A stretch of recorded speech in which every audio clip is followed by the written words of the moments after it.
Hello, everyone. I'm Sam Eckmann of Gold Derby, and I'm here with Goloka Bolte and Ethan Petersen, casting directors behind RuPaul's Drag Race. This is quite a successful show, so I'm sure you guys are having a ball with this. And if we look at, season 14 had a top 5 for the first time ever. And if you look at Willow, Camden, Bosco, Daya, Angie, they all have such distinctive different personalities. So I'm curious, what was it about an audition tape from them that really told you they were going to be, the ones to beat? I mean, it's tricky because with the audition tapes, there's so many factors that go into these tapes. Keep in mind, they're showing us their looks, we're seeing their performances. They have to do a snatch game. They have to do an interview as a boy and also in drag. They have to do both. So there's so many things that we look for. So it's really hard to kind of gauge, who the top 5 is going to be, because it's the one show where we're looking for, so many different things that normally on one reality show, you look for 1 or 2 things. With this, we're looking for like 8. And that's what really makes a great contestant on Drag Race. Yeah, and I would say also about those queens too is, as you can see, they're very different from each other.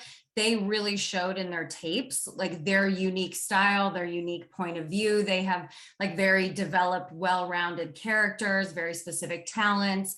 And like when we watch those tapes, those were really showcased in that and stood out from the very start. And that process, because drag race is just huge at this point. It has grown so much. So you all get thousands of submissions each season. What is that process like? How long does it take to sift through all that footage? It's a lot of like late night pajamas, like watching tapes, like we're all kind of in different places, like working into grids, like getting through all of them. Also, people love to wait till the last minute. So we always have like a last like 3-4 days where we're like, oh my God, we've got to get through all of these.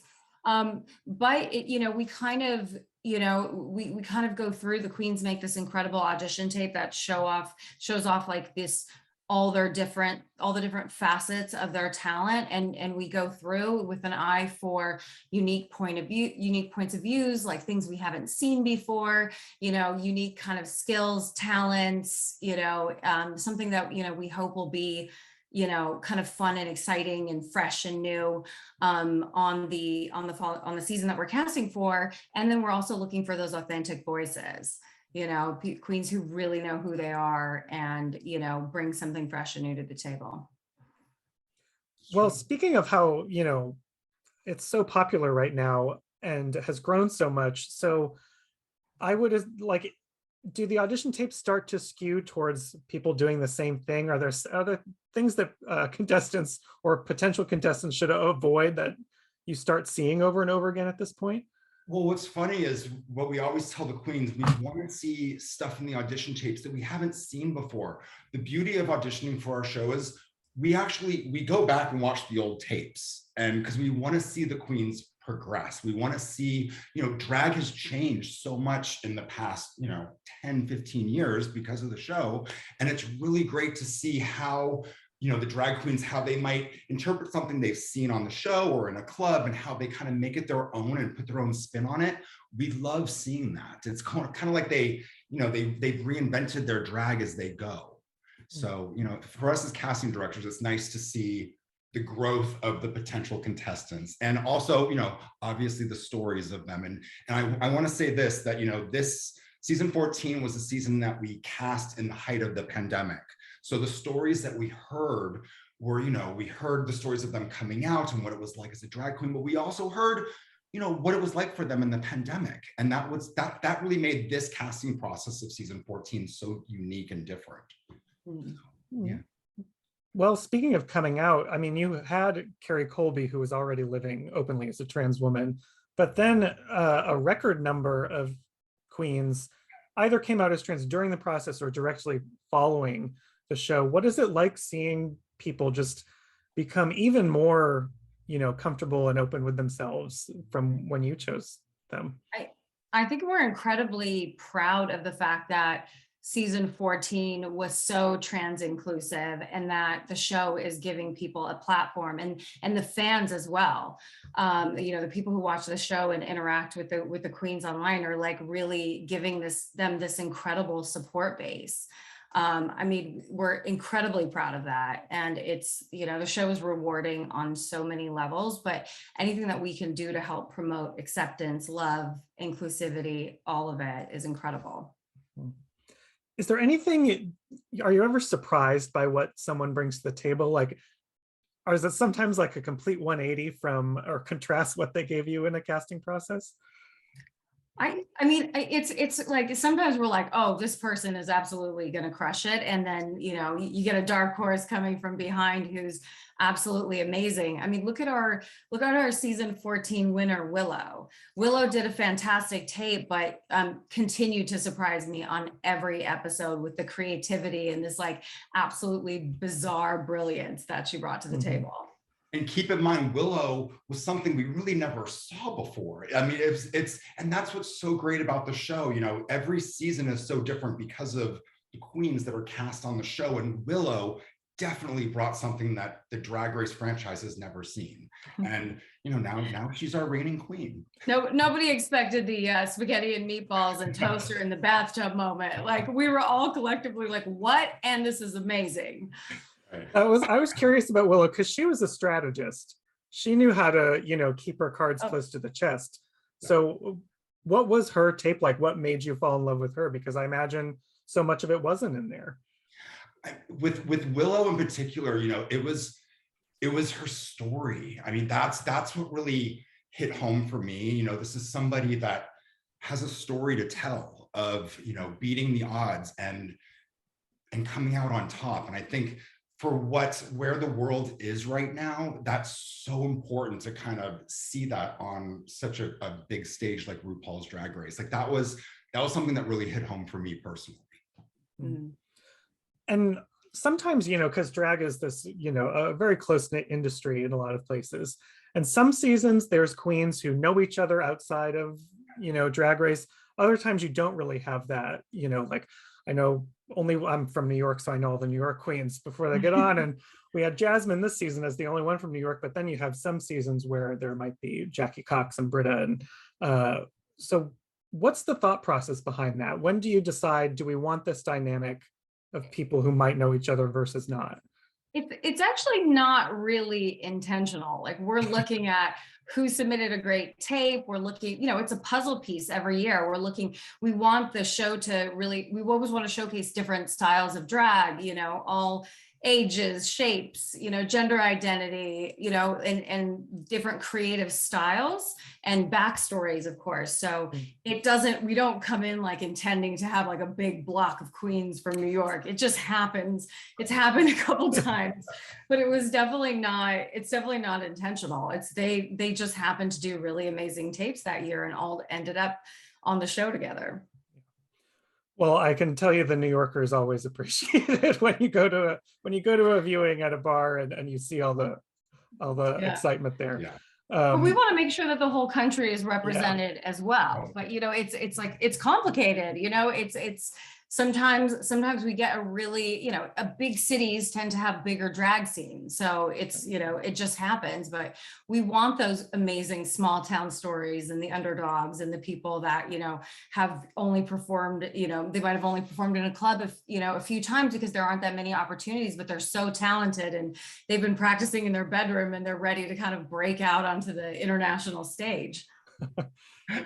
And I know sometimes, you know, like in the fandom, certainly people talk about like the roles people play on Drag Race. Like if there's a villain, I know people talked about Diabetes causes so much drama this season as a villain, but what is your approach regarding that? Do you look at sort of filling roles at all when you're casting things? I mean, watching the casting tapes, we can get a sense of how they're going to kind of play the game as far as what mold they're going to be in. But it all really boils down to their drag and how good that tape is and how, you know, the outfits that they have, the looks, the performances.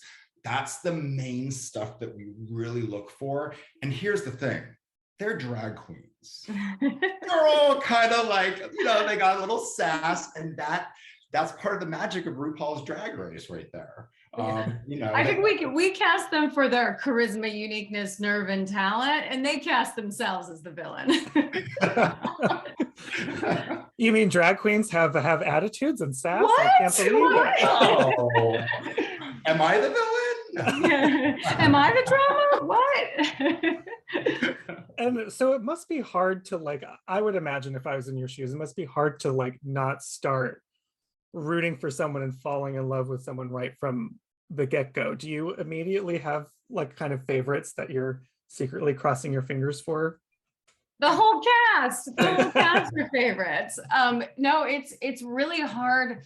Like, we know exactly how much work and effort went into getting to where they are today, not just in making the tape and auditioning, but also in their backstories and, you know, the adversity they've overcome and everything that they've gone through to get to be the queen and performer that they are today. So once they get on the show, I mean, it's heartbreaking to watch, like, for anyone to have to go home first. And, you know, I loved the season 14 like stretch where no one went home. Like, that's my dream scenario. I'm like, Shantae, everybody stays. And wait, yeah, oh, no, it's chocolate. Well, I would think that, you know, format and seeing people's reactions to it, because people just love spending time with these queens, is that really gratifying to you? Because it could go the opposite way. I mean, absolutely. yeah. For me, I keep them the whole time. You know, what's so great is, you know, there's no other show like RuPaul's Drag Race where these queens, they have fans, they have super fans all over the world. And these fans are not just, you know, adults. These are kids too that are looking up to our queens on the show because they have courage to speak their truth. They've lived and they're willing to share their story on such a big platform like RuPaul's Drag Race. You know, it's so gratifying as a casting director and as a gay man to see the queens just be themselves. And honestly, they deserve all the recognition, all the fame, all the celebrity that they get, because they're really putting themselves out there and doing it in such a touching way, but also in an entertaining way. And that's kind of the magic and secret sauce of RuPaul's Drag Race. Yeah, those moments of sort of vulnerability and opening up and kind of the transformation that, like in the workroom, and the transformation that happens throughout the process, and how they sort of like they band together, and there's this sort of like sisterhood. Like season 14 had an amazing sisterhood. You know, that comes together. I think that's part of the absolute magic and why so many people you know, identify with the show and see themselves represented in a way that no other show does. Well, I am very interested to get your thoughts on this. I would love a thought from both of you on it, because casting, I think it's not like a very forward-facing industry or profession. So for an average viewer, they may not be thinking about your roles as casting directors that much. So when you watch Drag Race, what is, and from the vantage point of a casting director, what makes you say, wow, that was great. I really, you know, I'm satisfied with the work I did. I did my job right. Oh yeah, that's a good one. I think that I think like for Drag Race, I think for Drag Race specifically, like when you see someone have these moments, like when their talent is like in full glory, and you're like, that is everything I hoped I would see from that queen, whether it's like their acting skills or like snatch game or comedy or anything like that. Like when they really, I was like, that's what I was hoping for from that queen, and they really do it. I think that's amazing. And then I think like kind of what we touched on before is those moments of vulnerability and the queens that have that transformation, because Drag Race, it's not just, it's fun. It's all the glittery, sparkly fun and amazingness and laughs and all of that. But the show has a huge amount of heart. So, you know, when you see the queens kind of having these heartfelt moments and these breakthroughs and, you know, going through all this, you feel so incredible because you're like, I got to be even a small part of making this happen for this person. And I always love watching the finale, because to see them on such a grand stage, and you know, it's the dancers and all the big lights, it's just to see them go from a casting tape from my computer screen to my home television with an audience, and and they have a chance at winning. That to me it's so great, just because I feel like I've been part of their entire journey in the RuPaul's Drag Race spectrum. And that's a gift that I think that Goloka and myself and our team have, by being able to cast such an incredible show like RuPaul's Drag Race. So, well, before I have to let both of you go, we are Gold Derby, and we do, keep track of all of the awards, and you two have consecutive Emmy wins, back-to-back Emmy wins. What does that feel like for someone like me who has not stood on an Emmy stage? What does that feel like to have that recognition continually and have really the show be so well embraced as well? Well, first of all, the first year was a full pandemic Emmy year, so it was sort of like on Zoom, like, I mean, amazing in the moment. Then I was like, oh, I'm here in like my pajama bottoms, like working at home. Woo woo. But no, it's an incredible feeling to be recognized by your peers for all the hard work that you've put into the show. But it's so much more rewarding because it is for this particular show. This one is a labor of love. It's a passion project. It has been from the very beginning. I think about 9 years ago when we started casting. So anything that is attached from it, all the recognition that's come from the show is so incredible, and but attached to really seeing like what it does for our cast and the contestants, because they're the ones ultimately who deserve the glory. Like, they're incredible. And that's the thing, like when I started in casting, I never in a million years would have thought that I would win Emmy Awards. And it's one of those things to where when I look at my statues, I look at the hard work that the staff put in, and I look at the hard work that the queens put in. Keep in mind, for RuPaul's Drag Race, the power is in the tapes. Like, we have to sift through them all and do what we do as casting directors.